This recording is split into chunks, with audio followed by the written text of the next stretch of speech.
Baik, terima kasih Pak Erhamni dan pendengar dan pemirsa RRI Tuban. Jika kita melihat penjelasan sudah cukup paham begitu ya bahwa pembangunan jembatan Garuda ini cukup luar biasa dampaknya. Namun terkait dengan jangka panjang atau dampak jangka panjangnya jika melihat dari kacamata pemerintah Kabupaten Tuban ini kira-kira akan sejauh apa sih Bapak? Saya kira ini karena jembatan yang sudah dibangun ini sangat dibutuhkan oleh masyarakat.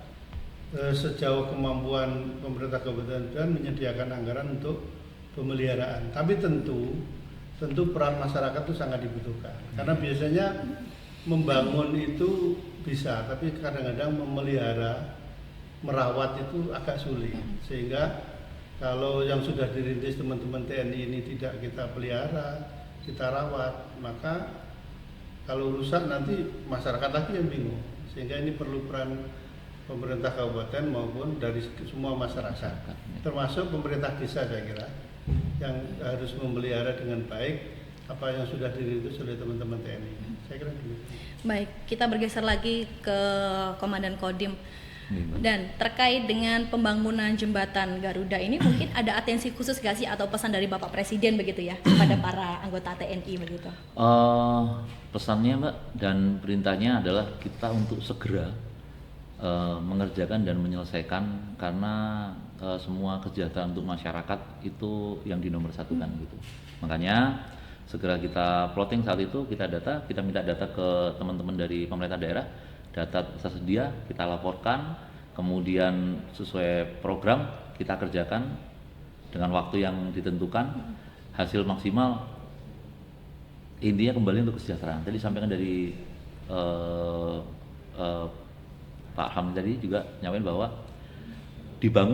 sudah dibangun dan sudah dibuatkan, akan tapi perawatan kemudian menjaga itu yang sangat penting gitu Bang. Karena kami sampaikan tadi di awal bahwa fungsi jembatan itu adalah menyambungkan semua sendi kehidupan, kemudian kemasyarakatan, kemudian berkaitan dengan pendidikan, kesehatan, perekonomian, usaha dan lain sebagainya. Dan itu harus terjaga seperti itu. Dan yang kami kerjakan adalah selalu berkolaborasi baik dengan pemerintah kabupaten, kemudian dengan pemerintah kecamatan, desa dan sebagainya, dan yang mengerjakan adalah TNI bersama masyarakat untuk mengerjakan itu gitu. Sehingga rasa memiliki, rasa menjaga, dan rasa untuk menciptakan kenyamanan itu bisa tercapai dengan kebersamaan ini seperti itu.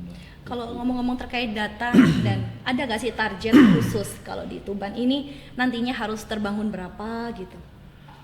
Kalau target khusus Mbak, kami lihat dari datanya, kemudian memang dari beberapa titik ada yang bisa dikerjakan dan ada beberapa titik yang tidak bisa dikerjakan, mungkin harus berkaitan dengan PU khususnya seperti itu.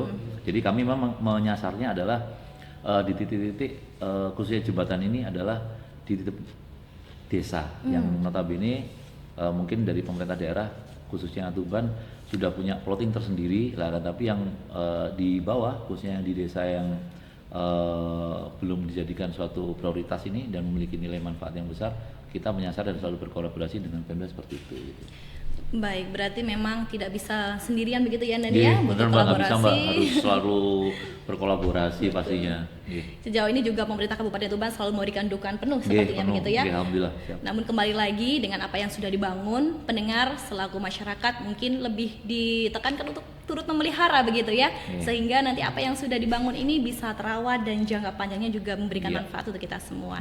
Baik, kita akan bergeser ke tema selanjutnya terkait dengan pembangunan sumur bor. Pendengar dan pemirsa RRI, bahwasanya di Tuban ini juga sudah terbangun ada 5 sumur bor yang telah dibangun oleh TNI khususnya yang ada di Kodim Tuban.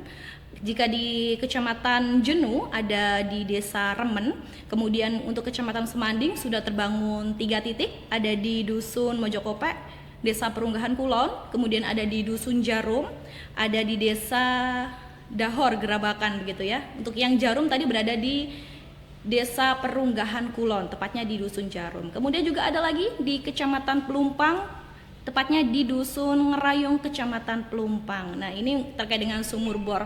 Kita tahu bahwa Tuban ini ada beberapa daerah yang cukup sulit untuk mendapatkan air bersih begitu ya. Salah satunya memang ya jadi atensi setiap tahun itu Gerabakan begitu ya Bapak ya. Kemudian dengan program pembangunan sumur bor ini Komandan melalui program Manunggal Air Bersih begitu ya. Betul. Manfaat utamanya apa sih terkait dengan pembangunan ini? Jadi Mbak, kami sampaikan bahwa manfaat yang paling mendasar adalah airnya adalah sumber dari segala sumber kehidupan seperti itu. Dan dari air ini bisa menjadikan apa aja dari bentuk kehidupan seperti itu. Makanya karena air ini dianggap penting sehingga program dari pimpinan kami dari Bapak Kasat melalui TNI Manunggal Air, sehingga bagaimana kita bisa mewujudkan yang tadinya daerah-daerah yang kekurangan air karena tidak ada fasilitas sebagainya, kita berupaya berusaha mewujudkan air itu ada di tengah-tengah masyarakat seperti itu gitu. Karena kembali lagi adalah air menjadikan sendi kehidupan yang paling penting, sehingga ya ayo kita totalitas untuk menciptakan dan menyediakan air untuk masyarakat itu. Contoh kan dari air itu Mbak bisa digunakan sebagai sarana kehidupan untuk masak, untuk mandi dan sebagainya, MCK. Kemudian dari beberapa sumur bor itu juga untuk mengaliri, kemudian persawahan, kemudian kebun dan sebagainya, sehingga masyarakat itu memiliki kehidupan yang lebih layak dan kesejahteraan paling mendasar untuk kehidupan sendiri itu bisa gitu. Kalau ada penyampaian dulu sumber air itu jauh, sekarang bagaimana caranya dengan upaya usaha yang dikerjakan melalui program TNI Manunggal Air ini, mata air atau air itu bisa ada di tengah-tengah masyarakat seperti itu. Baik, untuk membuat atau menciptakan air itu ada pasti membutuhkan proses yang panjang ya Dan, karena untuk mencari titiknya apalagi daerah kering. Nah betul, itu Mbak. Bagaimana sih Dan, mungkin bisa disimak sedikit ya cerita-cerita dari para anggota di lapangan. Jadi memang nyari air itu ada, tapi air itu memang harus dicari gitu. Jadi kemarin tuh memang ada tim yang dari Kodim kita perintahkan untuk mencari titik-titik air yang dimana apabila digali atau dibor itu bisa mendapatkan hasilnya gitu. Ya memang tidak mudah tapi memang bisa gitu, dengan upaya usaha ikhtiar dan sebagainya, niat bismillah akhirnya bisa Mbak 5 itu gitu. Dan sesuai dengan program yang disampaikan dari khususnya di Angkatan Darat bahwa kita setiap tahunnya mencari ataupun membuat sumur itu 5 titik Mbak. Kalau kami kemarin khususnya Tuban pada saat pelaksanaan kegiatan TMMD kemarin yang sudah tergelar di khususnya di daerah Semanding ini, 5 titik alhamdulillah bisa terselesaikan sesuai dengan waktu 30 hari pelaksanaan pekerjaan kegiatan TMMD itu seperti itu. Baik. Kalau respon dari pemerintah Kabupaten Tuban, Bapak Irham mungkin bisa diberikan tanggapannya. Terima kasih Mbak. Saya sepakat tadi yang disampaikan Pak Dandim bahwa air itu sumber kehidupan utama. Karena orang hidup itu tidak bisa lepas dari air, sehingga betul-betul menjadi sumber kehidupan utama. Kemudian Tuban ini Mbak, selama ini beberapa kecamatan itu memang langganan kekurangan air, lebih kalau kemarau panjang seperti sekarang ini.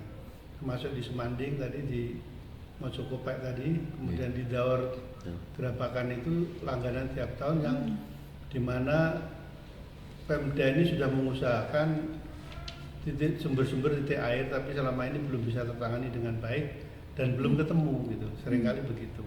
Dan ini kejelian dari teman-teman TNI bisa menemukan sumber itu, sehingga sekali lagi kami mewakili pemerintah kabupaten dan masyarakat sangat menyampaikan terima kasih, apresiasi yang luar biasa, karena sekali lagi air itu sumber kehidupan. Termasuk kalau kita mau bertanam untuk mempertahankan swasembada pangan itu butuh air Mbak. Air itu nomor 1, karena yang lain itu baru mengikuti. Kita punya teknologi, punya alat setinggi apapun, kalau di pertanian tanpa air nggak bisa apa-apa, nggak bisa lawan.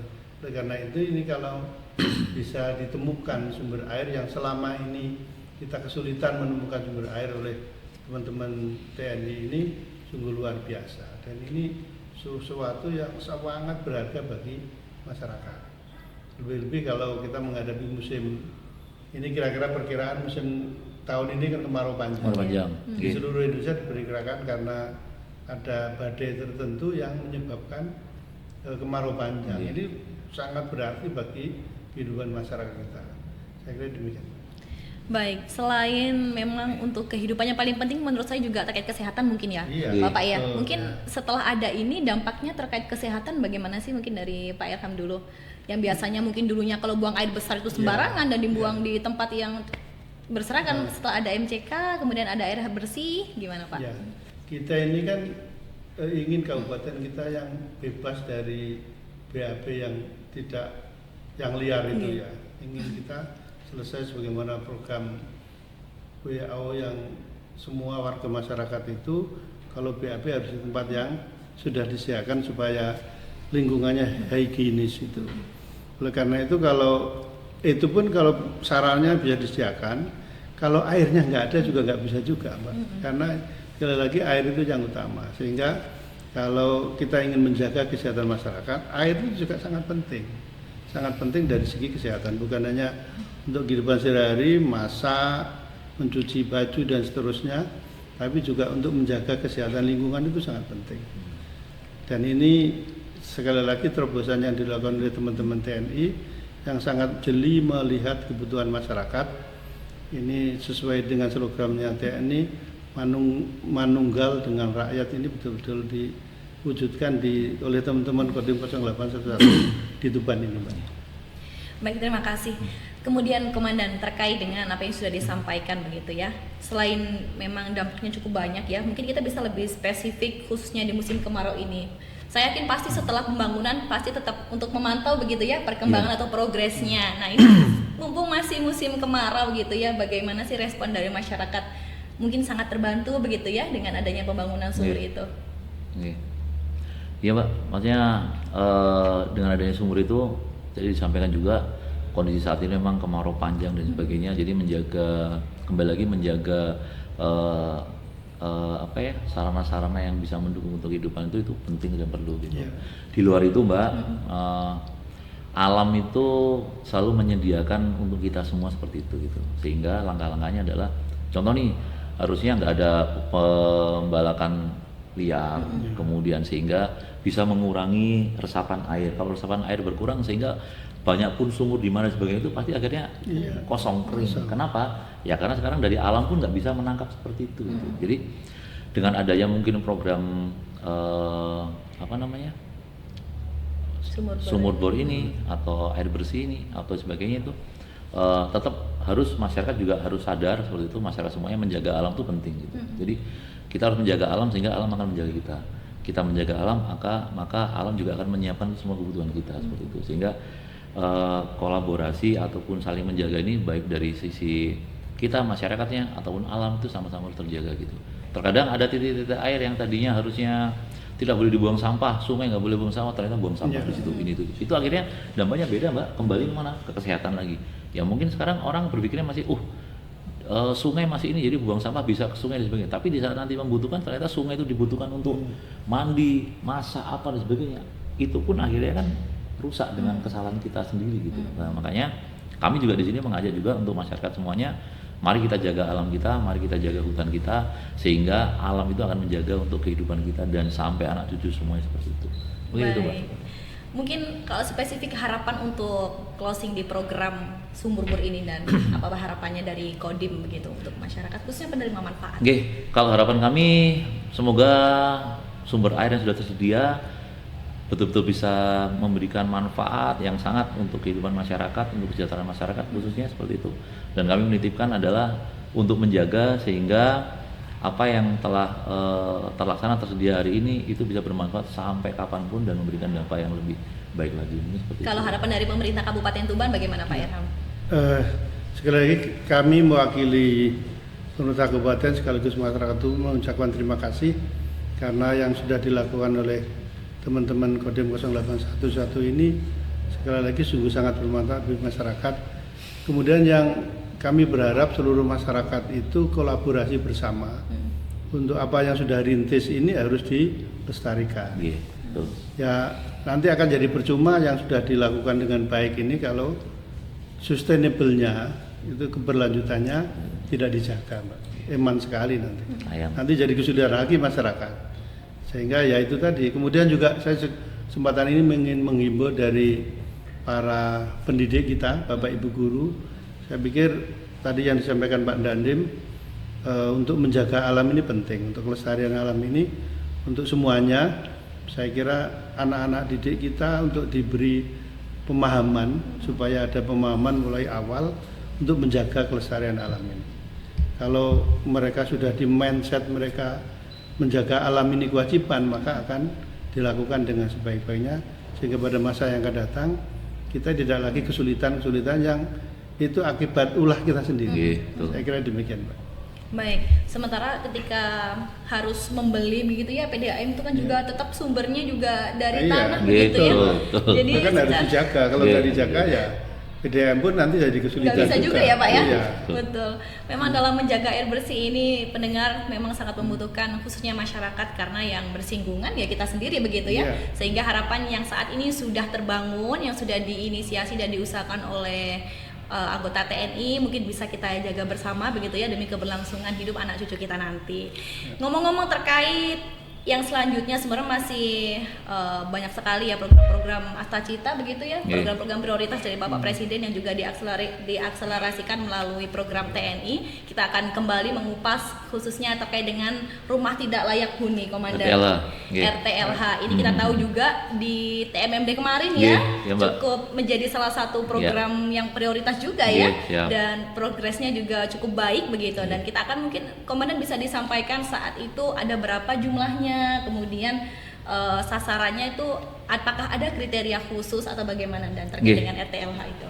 Jadi kemarin tuh Mbak, RTLH itu pada saat kita melaksanakan kegiatan TMMD kemarin, khususnya di Semanding itu, memang RTLH itu peruntukan memang untuk keluarga kita, saudara kita yang kurang mampu, kemudian dihadapkan dengan rumah yang tidak layak huni, sehingga sebagai wujud kebersamaan kita beserta Pemda, kita wujudkan bersama dengan stakeholder yang ada, dengan pemerintah daerah, khususnya kecamatan dengan desa juga seperti itu, dan stakeholder yang ada. Akhirnya rumah-rumah itu kita data dulu Mbak, kita minta datanya, kemudian kita peninjauan, kemudian kita kerjakan. Dan yang mengerjakan itu adalah semuanya antara anggota kami, khususnya TNI, ada Polri, kemudian kami juga kemarin melibatkan dari teman-teman dari binaan lapas. Warga binaan ya? Iya, warga binaan Mbak. Jadi itu ada kepercayaan, sehingga juga ada ini cerita nih, nilai prosesnya seperti itu. Jadi sehingga dari RTLH itu sejumlah 15 rumah, 15 rumah dapat diselesaikan pada waktu 1 bulan kemarin pengerjaannya, dengan sasaran-sasaran terpilih Mbak, seperti itu gitu. Di mana kita memilih sasaran itu hasil koordinasi dari pihak desa khususnya, sehingga hasil yang didapatkan itu juga benar-benar saudara-saudara yang membutuhkan gitu. Dan kemudian saya tambahkan di sini bahwa kalau cerita sedikit di TMMD kemarin itu kolaborasinya akhirnya pelibatan itu semua jadi banyak gitu, termasuk teman-teman dari lapas ini juga yang binaan seperti itu bisa gabung dengan masyarakat, bisa mengerjakan, bisa berpartisipasi, nggak cuma masyarakat dengan TNI aja, tapi dari teman-teman dari saudara kita dari lapas juga itu bisa gitu. Dan ini terjadi suatu asimilasi kerjasama gabungan yang wujudnya untuk masyarakat dan dirasakan. Ya kami di sini juga bersyukur alhamdulillah dengan kerjasama dengan rekan-rekan semuanya, penerima manfaat dari saudara kita juga alhamdulillah Pak, dari rumah yang tadinya dengan seperti itu kurang layak, dengan nggak ada MCK-nya, jadi disampaikan kembali dari KN nggak ada MCK-nya, akhirnya kita bisa siapkan MCK-nya, kemudian dari yang awalnya dari dekat kandang jadi satu kita geserkan apa sebagainya. Ya alhamdulillah Mbak, 15 rumah clear, rampung, penerima senang, kemudian kita juga merasa senang juga bisa membantu gitu. Ya semoga semuanya kondisi sehat lah, intinya seperti itu, keinginannya seperti itu gitu. Baik, ternyata RTLH juga masih ada sangkut pautnya juga terkait dengan air begitu ya. Di era sekarang ternyata masih ada rumah yang belum ada MCK-nya begitu ya. Jadi kalau misalnya tidak dibantu oleh rekan-rekan dari TNI juga mungkin bagaimana dengan keberlanjutan kehidupan mereka begitu ya. Sementara jika dari pemerintah Kabupaten Tuban, Pak Erham menanggapi yang diceritakan Pak Dandim ini bagaimana? Ya, jadi Tuban ini memang tingkat kemiskinannya kalau data statistik kan harus jujur kita akui masih nomor 5 dari bawah di Provinsi Jawa Timur. Ya, oleh karena itu masyarakat kita yang miskin itu masih banyak. Kemudian salah satu indikasi miskin itu rumah tidak layak huni, Pak. Dan ini menjadi prioritas dari Mas Bupati, pemerintah Kabupaten Tuban untuk salah satu pengentasan kemiskinan adalah rehab RTLH. Dan ini jumlahnya masih banyak, pemerintah kabupaten terus memprioritaskan itu sehingga bisa simultan dengan teman-teman TNI. Mudah-mudahan bisa lebih cepat dari rehab RTLH ini. Karena memang rumah itu sangat penting, Pak. Bukan hanya untuk berteduh sehari-hari, tapi sebenarnya peningkatan derajat kehidupan masyarakat penghuni itu dari segi kesehatannya, kemudian dari segi harkat dan martabatnya yang lebih penting itu, Mbak. Orang miskin kalau rumahnya sudah baik itu pola kehidupannya itu berubah, sehingga rasa dia menjadi orang miskin itu insya Allah menjadi berubah, punya semangat untuk menjadi lebih baik. Dan itu sudah terbukti dari rumah-rumah yang direhab selama ini, itu jadi seperti itu polanya. Anaknya juga misalnya kalau masih punya anak sekolah, anaknya menjadi lebih semangat bahwa dia itu bisa berubah ternyata. Sehingga apa yang dilakukan oleh teman-teman TNI ini efek kebaikannya kira-kira multi, Mbak. Bukan hanya dari satu sisi rumah itu berubah menjadi baik, tapi pengaruh ke yang bersangkutan, kemudian pengaruh ke tetangga itu juga lebih peduli. Dia kan malu, masuk kok teman-teman TNI yang tidak menjadi tetangga sehari-hari memperhatikan rumah itu, masuk kita yang jadi tetangga kok. Jadi edukasi ke masyarakat juga meningkatkan kepeduliannya mereka. Saya kira itu, Mbak. Baik, terima kasih Pak Ilham. Ternyata jika ngomong-ngomong terkait RTLH ini memang akan banyak sekali cerita-cerita haru begitu ya. Banyak sisi. Banyak sisinya. Mungkin juga di lapangan Mas pasti seperti lansia yang sebatang kara tidak ada keluarga dengan kondisi rumah yang tidak layak huni begitu ya. Apalagi ada anak kecil, lagi-lagi kesehatan itu juga berpengaruh dengan stunting. Tapi dengan adanya RTLH ini seperti yang disampaikan Pak Ilham juga ya, bisa mengubah juga gaya hidup mereka, sehingga makanan yang mereka konsumsi juga lebih higienis begitu ya, Higienis Karena lingkungannya sehat. lingkungan juga sehat ya.